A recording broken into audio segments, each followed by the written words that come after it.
Hello, so this is Yadagiri from EE department working as an assistant professor in Marri Laxman Reddy Institute of Technology and Management. Today we are going to discuss about the electrical circuits 2 module 2. So in module 2 we are in second lecture. So in previous lecture we have covered about the what is the basic fundamentals of AC circuits. So in this class today we are going to discuss about average value, RMS value, form factor and peak factor of an alternating quantity. So before going to discuss this, so first we will discuss about the basic definitions related to the alternating quantity. So what is meant by alternating quantity? So here the diagram shows that the quantity which is changes both its magnitude and directions with respect to time. So it is periodically changes. So an alternating quantity changes continuously in magnitude and alternates in its direction at regular intervals of time. So we can call that as an alternating quantity. So quantities may be voltage or current. So that quantity may be changes is periodically alter positive cycle and negative cycle. So that means it will changes both magnitude and as well as direction. So that we will discuss some of the important terms relating to this alternating quantity.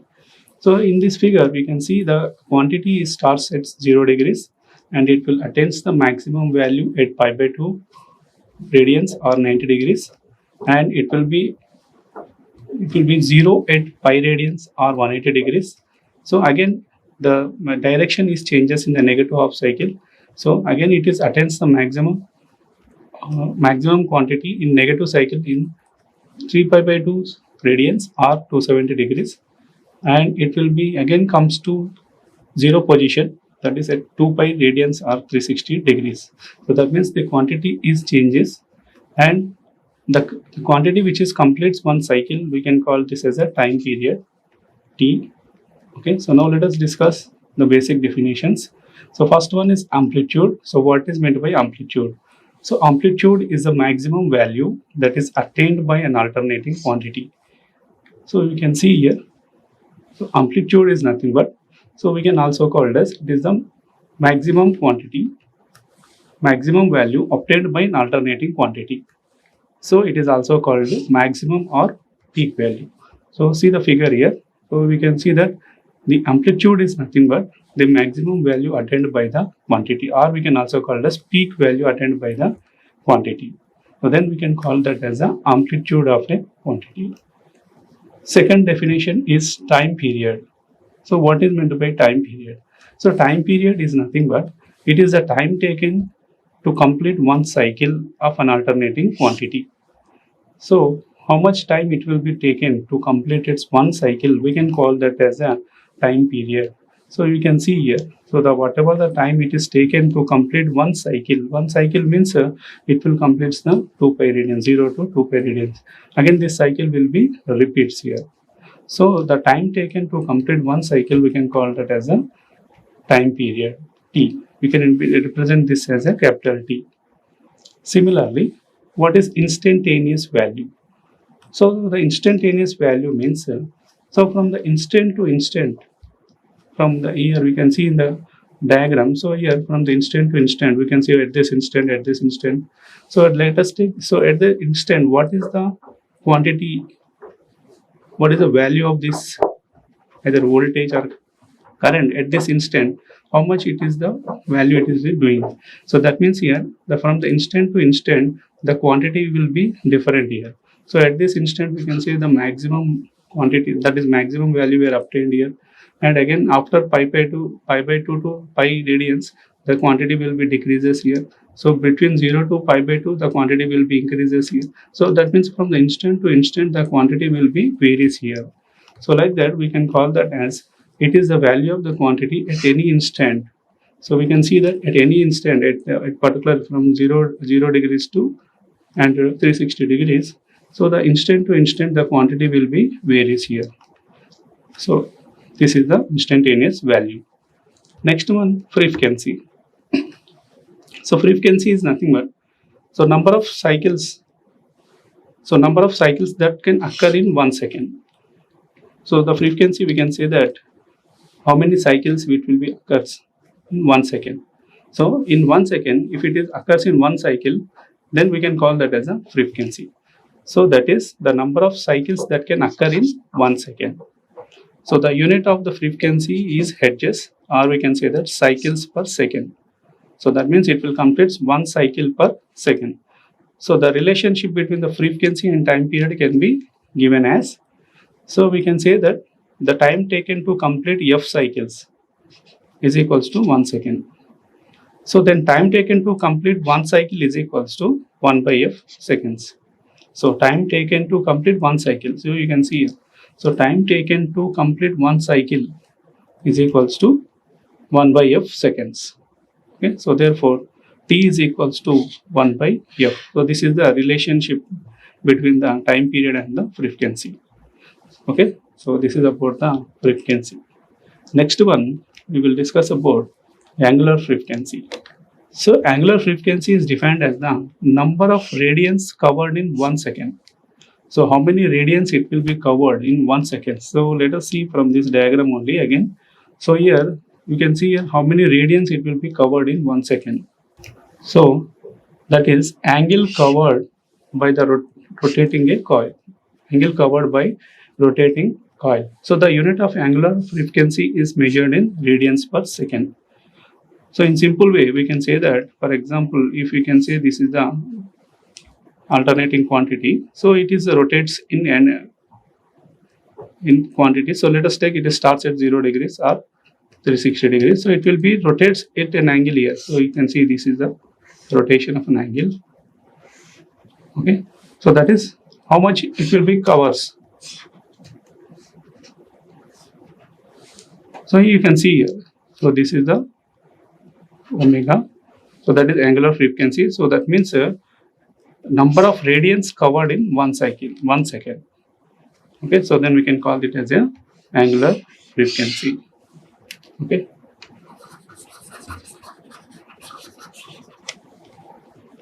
So these are the basic definitions related to the alternating quantity. So now we will move on to the next topic, that is mathematical equation of an alternating quantity. So before going to see the mathematical equation, let us see the diagram here. So the generation of sinusoidal AC voltage can be explained using the mathematical equation. So we can consider here a rectangular coil here. So this is a rectangular coil. So the it is having of n number of turns placed in a uniform magnetic field. Okay, so uniform magnetic field in the position as shown in figure here. So maximum flux in the coil, we can see the, so it is a, so this coil is rotated, placed in a magnetic field, and it will be rotated at omega radians per second in anti-clockwise direction. And the maximum flux linking the coil is in downward direction as shown in figure. So you can see that all the flux will be in the downward direction. It is linking with the coil in the downward direction. So this flux can be divided into two components. So we can see this is the maximum flux, and this is divided into two components. So one component is acting along the plane of the coil. So that is, this is the plane of the coil. One is acting along the plane of the coil, and another one, so that is 5 max into sine omega t. It is acting along the plane of the coil, and another component is perpendicular to the plane of the coil. So that is 5 max into cos omega t. Okay, so this is the general general derivation. Okay, so the component of flux acting along the plane coil does not induce any flux in the coil. Okay, so you can remember here. So because of this flux, because of this plane coil of 5 max sin omega t, so that is the component of flux acting along the plane. Along the plane is plane of the coil is does not induce any flux in the coil. So only component acting perpendicular to the plane of the coil. So you can see here only this component, because of this component only EMF will be induced in the coil. So you can see that the only component acting perpendicular to the plane of the coil, that is phi m cos omega t, induces an EMF in the coil. Okay, so this coil, this component, because this phi m sine component is along with the plane of the coil. So this is not responsible for the production of EMF in the coil. So the only the component which is perpendicular to the plane of the coil, so that is phi m cos omega t, is only the responsible for the production of the EMF induced in the coil. So therefore, so the flux phi is equals to phi m cos omega t we have to consider here. That is perpendicular component only we have to consider. So according to the definition of induced EMF, E is equals to minus N into d phi by dt. So therefore, so we have to substitute E is equals to minus N into phi is equals to phi m cos omega t. We have to simplify this one equation. So that is a derivation of cos omega t we can get as minus sin omega t. So therefore minus minus will be plus here. So N into phi m into omega into sin omega t. So that is E is equals to, so now we can take this as a, this term we can take as Em. So that is E is equals to Em sin omega t. So this is the general expression for EMF induced in a coil. So that is E is equals to Em sin omega t.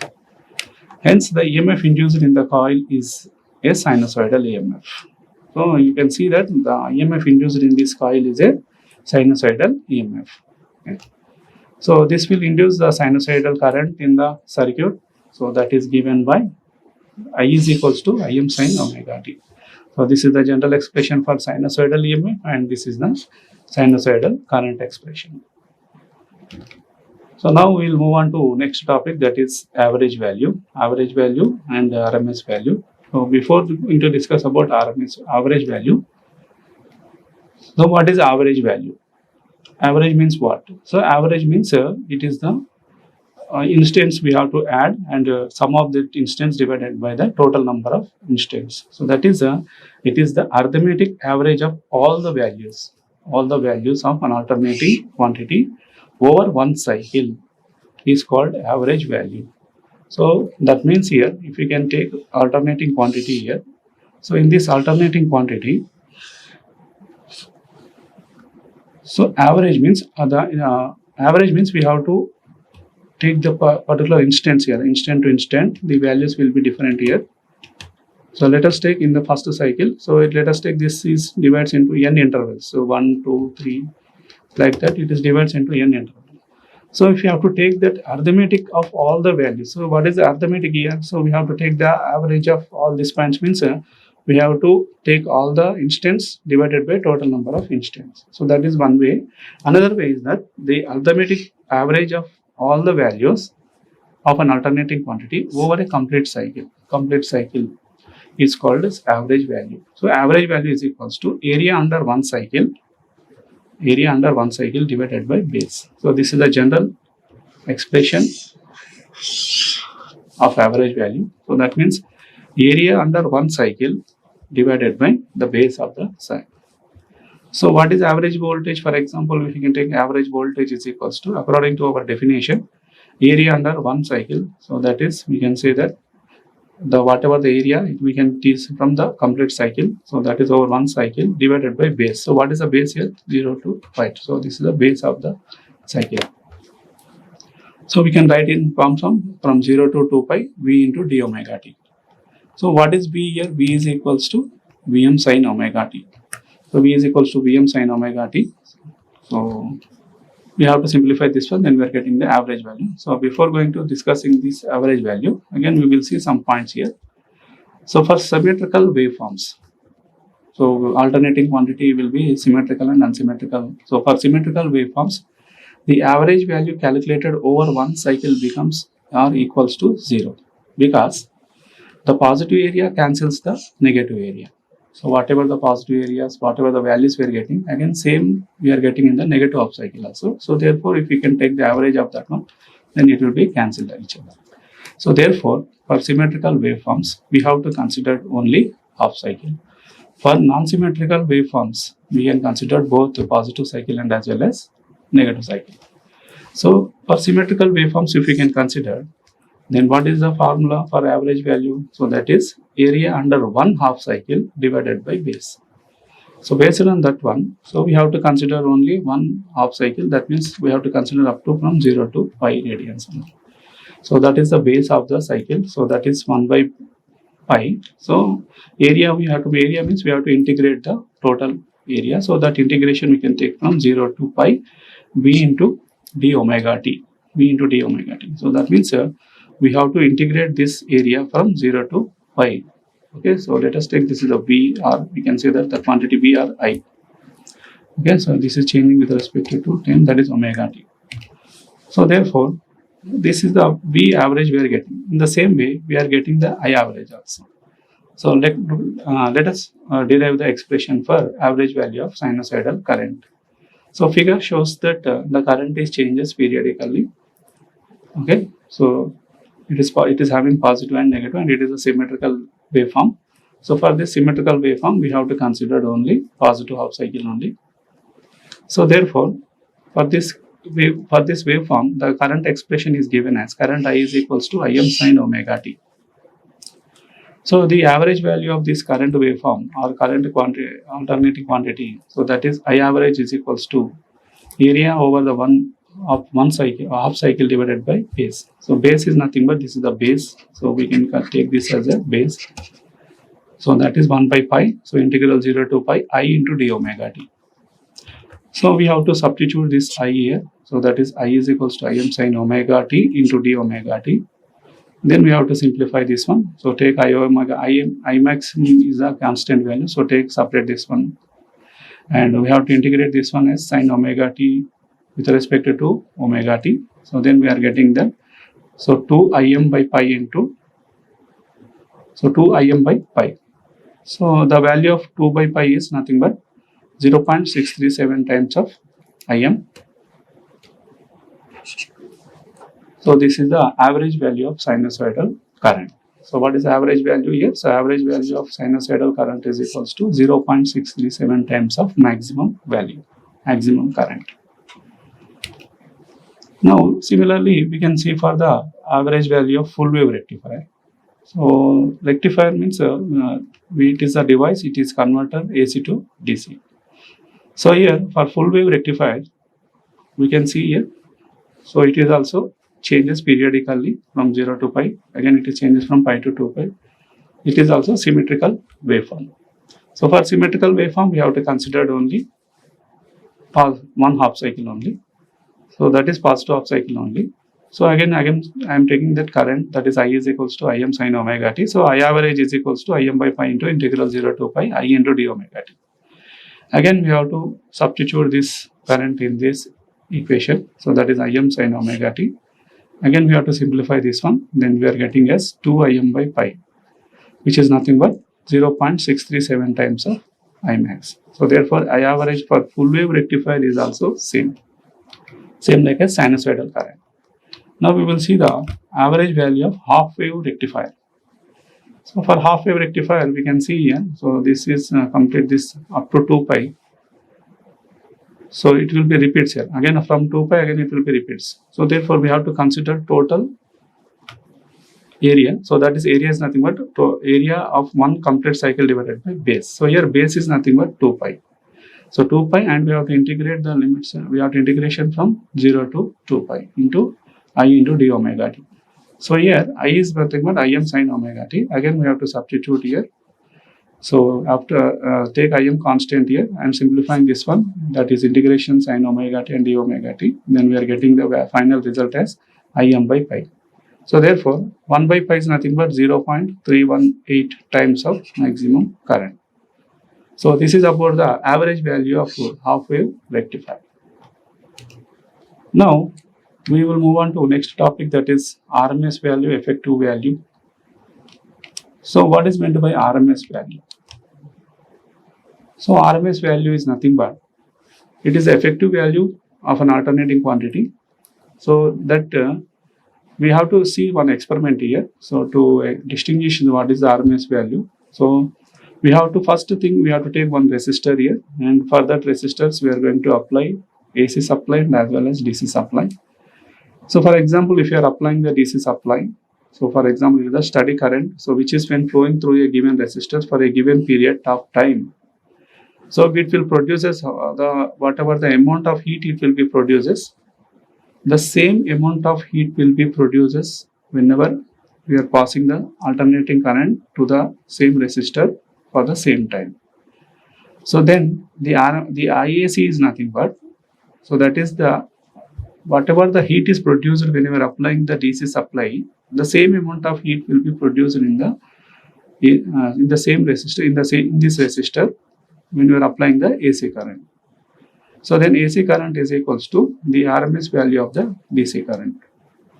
So that means RMS means root mean square value of the RMS, root mean square value of this current quantity. So that means here the root mean square is nothing but the average. We can see the root of average value. So what is this average value? That is area under squared curve divided by base. So what is area under squared curve? So we have to take again the same alternating quantity here, this one. So for this we have to square that all the points here, and we have to apply the square root. So that is area under squared curve divided by base. So this is the basic definition of RMS, that is root mean square value or effective value. So now VRMS, if we can write VRMS is equals to square root of 1 by pi. So 1 by pi is nothing but 2 pi. It is nothing but base, and we have to integrate the total area. So that is from 0 to 2 pi V square. That is area under squared curve. So the squared curve may be the quantity. So that is V square into d omega t. So based on this definition, so this is the expression. So that is VRMS is equals to square root of 1 by 2 pi integral 0 to 2 pi V square into d omega t. Now let us see the RMS value for different quantities. So that is sinusoidal quantities and full wave rectifier and half wave rectifier. Okay, so now let us see the RMS value of sinusoidal current. So let us see the current is changes here periodically. So that is current I is equals to Im sin omega t here. So that is IRMS. If you can take the RMS value of this current, so then according to our definition, that is square root of 1 by integral 0 to 2 pi squared curve. So what is the squared curve here? So that is I. So this squared curve I square into d omega t. So we can substitute this I value here. So that is Im square sin square omega t into d omega t.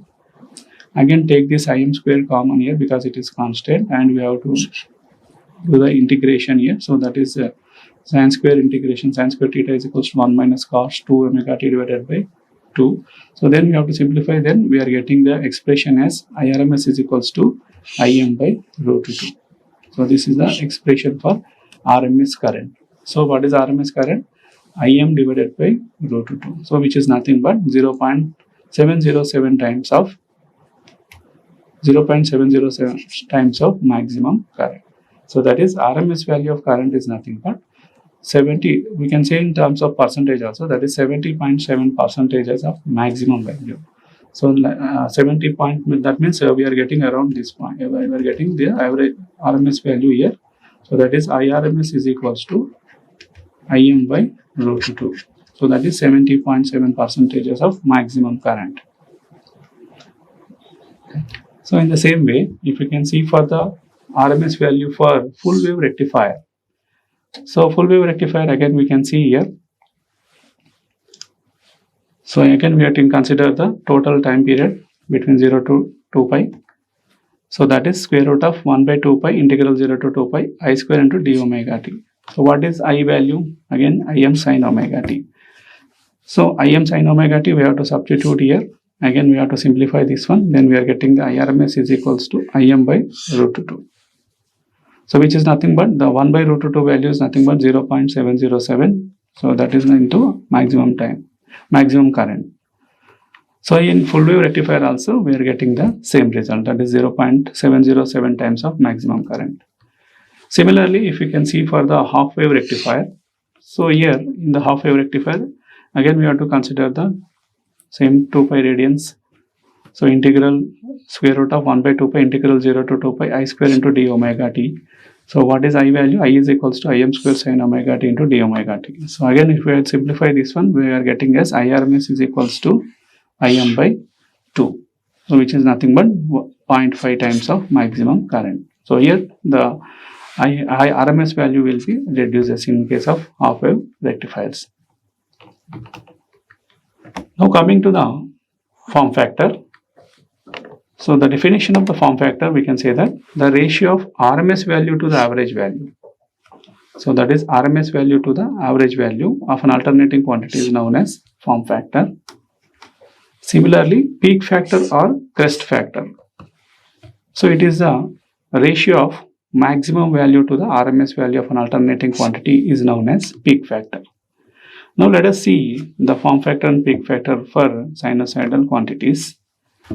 Okay, so according to the definition, so what is the form factor here? Form factor is equals to RMS current divided by average current. So we already seen what is RMS average current and RMS current for sinusoidal waveform.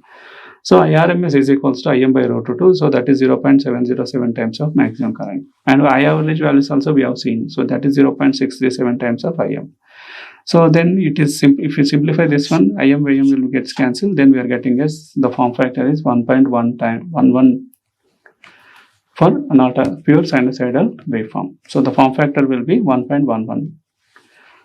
Similarly, the peak factor. If you can see the peak factor, so that is Im by IRMS. So that is equals to Im by, what is IRMS here? IRMS is nothing but 0.707 times of Im. So Im by Im we can cancel here. Then we are getting as peak factor as 1.414. Similarly, if you can see for the full wave rectifiers also. So the full wave rectifier also the form factor is again same we are getting here. And peak factor is also we are getting as I maximum divided by IRMS. So that is 1.414. So similarly, if you can see for the half wave rectifiers, so the form factor will be the 1.57 and the peak factor will be the 2. Okay. So this is about the average RMS and form factor and peak factor for different waveforms. That is sinusoidal waveform, half wave rectifier and full wave rectifiers. Okay. Thank you.